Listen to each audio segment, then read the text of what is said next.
ঘূর্ণিঝড় টাইফুনের তাণ্ডবে লণ্ডভণ্ড গোটা তাইওয়ান। একদিকে বন্যার পানিতে ভাসছে তাইওয়ানের গোটা শহর, অন্যদিকে ৯ জন ক্রুসহ নিখোঁজ হয়েছে একটি পণ্যবাহী জাহাজ।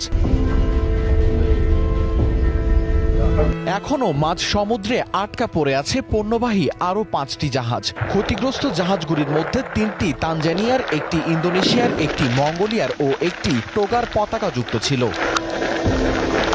তাইওয়ানের দক্ষিণ উপকূলে ৯ ক্রু সহ ডুবে যাওয়া একটি পণ্যবাহী জাহাজের সন্ধানে তল্লাশি চলছে।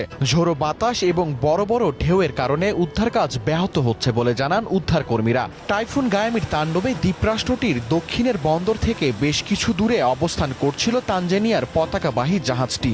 ফুসান নামের ওই পণ্যবাহী জাহাজটির ৯ ক্রু সহ সবাই ছিল মিয়ানমারের নাগরিক। তাইওয়ানের প্রতিবেশী দেশ ফিলিপাইনেও ঘটেছে ভারী বৃষ্টিপাত ও ব্যাপক ক্ষয়ক্ষতির। সেখানে ডুবে গেছে তেলবাহী একটি ট্যাঙ্কার। ডুবে যাওয়া ট্যাঙ্কারটিতে ছিল প্রায় ১৫ লাখ লিটার জ্বালানি। ফিলিপাইনের পতাকাবাহী ওই ট্যাঙ্কার থেকে